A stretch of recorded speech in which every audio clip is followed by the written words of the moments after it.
Welcome back. This is part 2 of my recap for Feudo Tante. The story continues when Shotaro and Philip find themselves in the middle of an out-of-season snowstorm while mushroom picking in the mountains. As they freeze, Philip is more excited that his harvest is still intact. Back in town, Ryu is snowed in the Narumi Detective Agency along with Akako and Tokim. He came to alert them that Mihara has been murdered in an improbable manner while in police custody even though security was tight. Given the weather conditions, the group start to suspect that the detective duo might be stranded as they should have returned from their little adventure by now. Meanwhile, the duo battle through the storm to reach a village only to find it abandoned. Just as they lose hope, Kana emerges like a guardian angel giving them blankets and leads them to a mansion nearby. When they enter, she requests that they stay at the entrance while she seeks permission from the owner for them to take shelter. Kana also requests that they do not disclose the fact that they have seen her face. As the duo wait, they notice that there is no cell signal and attribute it to the weather. Shortly after, she gestures for them to follow her. Philip notices a change in her demeanor, and it becomes clear when they arrive at the main hall. Everyone is wearing strange masks on some visored level thing. Shout out to Bleach. The master of the estate Kuya clutches the young women present as he asks the duo what they think is happening in the house. Using their detective skills, they conclude that it is a fox's wedding.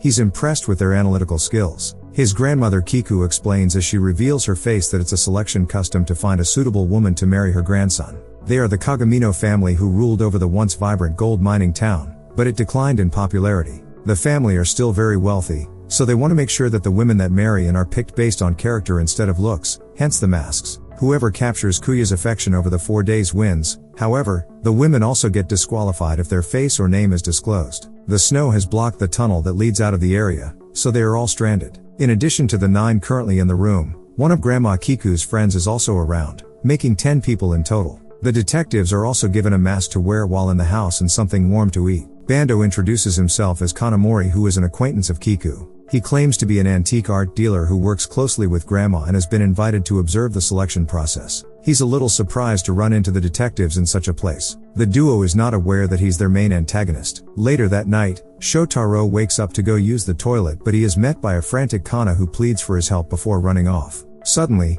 a big bang shakes the mansion, drawing Shotaro's attention outside. There, he encounters one of the candidates skewered into a tree with a look of delight on her face. A dopant suddenly appears happy that one candidate is down and begins to attack Shotaro. Philip interferes, knocking the monster down before the duo merge into Kamen Rider W. As they attack, alcohol oozes from the dopant which lands on them. The monster counters with a blast that ignites the alcohol, causing the detectives to explode. However, they switch to Heat Joker before any damage can be done. They continue to trade blows, but the battle ends anticlimactically when the dopant retreats. Everyone gathers inside the main hall as the situation has turned into a game of Cluedo. The detectives receive permission to investigate and begin by asking everyone to reveal their face and names. They later look around the premise for any evidence, but they are interrupted when Kurumi alerts them that one of the candidates has mysteriously passed away in the bath. Everyone comes to the scene only to see her with the same look of ecstasy on her face. After a brief inspection, Philip calls for another meeting where he discloses that one bridal candidate dies every night, and the trend is likely to continue. Kuya reveals that the recent victim and Kurumi got into an argument over him just before she died,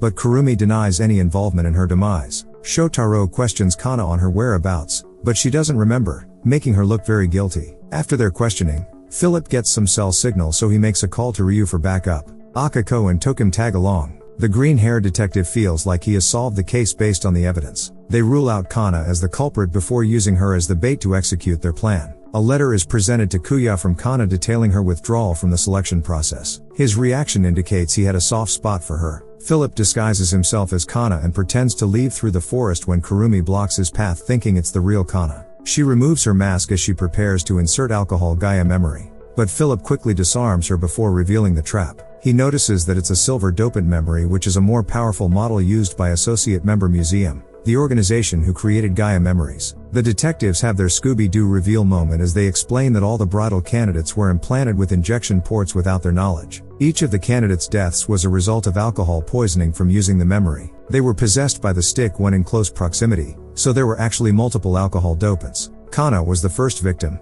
but her body rejected it, which led to her losing consciousness. They conclude that this must be some kind of Gaia experimentation. Meanwhile at the tunnel, reinforcement has arrived, but they are stuck clearing the snow. Tokim has a bad feeling that something terrible is about to happen, so Ryu activates his Kamen Rider and transforms into a bike so that he and Tokim can get to the scene faster. Back in the forest, Bando begins his retreat now that the cat is out the bag. He releases some masquerades that begin to attack the duo. Ryu and Tokim arrive in time to help them dispatch the fodder. When the organization museum is mentioned in Tokim's presence, it seems to ring a bell, but her trail of thoughts is cut off when she senses a dopant with incredible power approaching. A sound wave beast rips through the forest, but they manage to dodge. A dopant with a drive they have never seen before appears. Ryu volunteers to take on this new foe while the rest go ahead to find the real culprit. When they arrive at the mansion, it's revealed that Kiku is the mastermind behind everything. Even her grandson was oblivious to her actions. She worked with museum before their demise. She even offered them her premises as well as her own body for experimentation.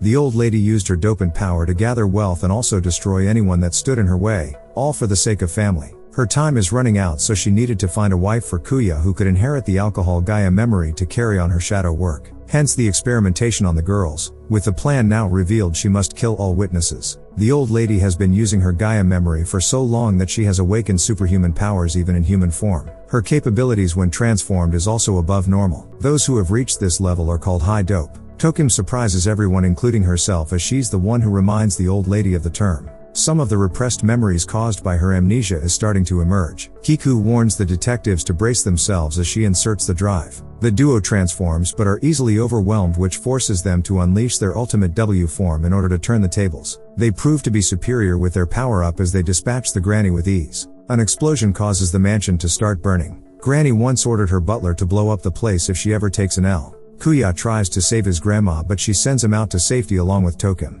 The detectives are unable to save her, so they offer a soft landing for the other two instead. Bando watches on from a nearby cliff as everything comes crumbling down. Shotaro and Philip make their way to Ryu, who seems to be having trouble with the sound dopant. His attack is broken off when Bando makes a grand entrance while on top of a Brachiosaurus dopant. He reveals his real name and his Gaia memory named Aurora before disappearing with their subordinate. With the storm cleared, Kurumi, Kana and Kuya convene at the agency for a debrief. The two ladies express their gratitude before excusing themselves, eager to get back to a normal life. Kuya decides to work for him as a way of payment for detectives' workmanship. At a later date, Tokim discusses her worry of being a dopant since she has Gaia memory. Though broken, Philip has confirmed that it is identical to Shotaro's Joker memory. The genius is trying to make it operational so that they can start to get some real answers on Tokim's past. Shotaro assures her that whatever dark histories are uncovered, they will all work through it. They later go to meet up with young Ritsuka and her father. The girl has hired the detectives to find her grandfather since the police did a bad job in trying to find him.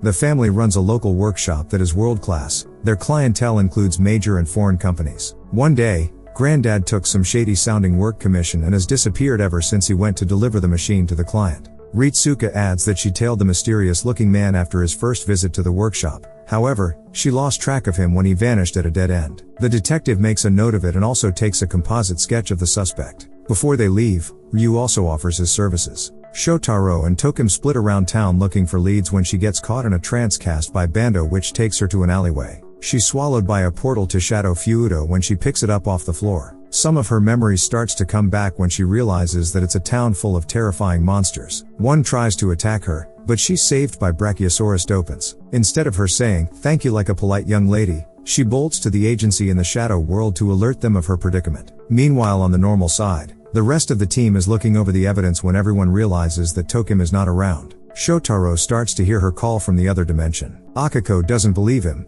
She thinks that he is hallucinating because he misses her. That is soon debunked when a portal opens and she emerges out. She quickly alerts them that Ritsuka's grandpa is in there and in danger before she's dragged back in by Brachiosaurus. As the portal closes, the detectives transform and dive in. They are immediately confronted by Nikaido, who happens to be the client who requested the odd work from Grandpa. He explains that after the delivery, it was the old man who followed him to Shadow Feudo as he was concerned with what he intended to use the device for. The jacked-up Freddie Mercury pulls his suspenders before using his reactor memory to transform into a cool but bootleg-looking Ghost Rider. The Kamen Riders struggle as a tag team. Their maximum drive attack proves ineffective against Nikaido as he counters with a potent strike which causes great aerial damage. Meanwhile, Tokim gains consciousness, but she is confronted by a kid named Gaia who is the user of Brachiosaurus. From his speech, he seems to have a history with Tokim. He tries to take advantage of her in her weakened state, but she puts the little kid in his place before escaping. During that interval, Nikaido has signaled some road dopants to surround and attack the riders.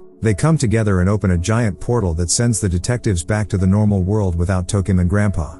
Philip uses his OP Google search to find out more information about Shadow Feudo in hopes of finding a way back inside. Shotaro makes his way to the local temple to pray with Ritsuka. As they discuss, the young girl discloses that her granddad used to pray at a specific shrine for blacksmiths and craftsmen. He would also offer up his prototypes and new parts to it. The detective gets the temple caretaker to open the shrine, where they find the prototype of the machine he built for Nikaido. They take it to Philip for inspection. He concludes that it is a device Nikaido regularly uses in the normal world. This would make that location a connection between the two dimensions, so they set off to find it. Back in Shadow Feudo, Tokim finds Grandpa and saves him from a road Dopen attack. She introduces herself confidently as Shotaro's assistant. While they hide, Grandpa discloses that the main reason he followed Nikaido was because he didn't want to repeat a past mistake. He accidentally made some parts for some anti-personnel mines that was used to kill innocent people. The guilt almost ruined him. Their conversation is cut short when Tokim spots an opportunity for them to return to the normal world when some fodder open a portal. They find themselves at a dam that Nikaido connects to his machine to help cool down himself since he's a human reactor. He spots Tokim and Grandpa attacking them with his high dope power. The detectives makes it in time as they deflect his attack. Given the threat level of Nikaido,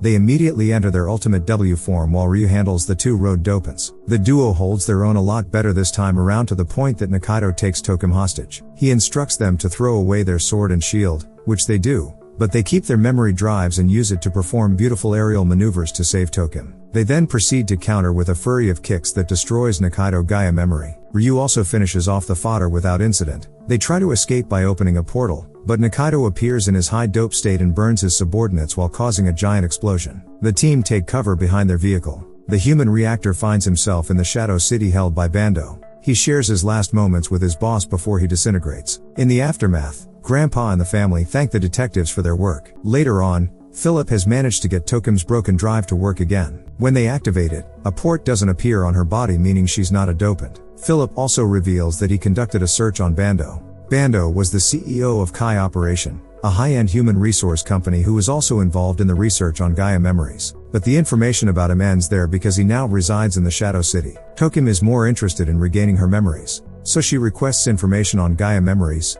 museum, and anything relevant. Shotaro asks her to meet him later, where he tells her the painful story of what led to their current predicament. And that brings the first season to an end. Please don't forget to like and subscribe.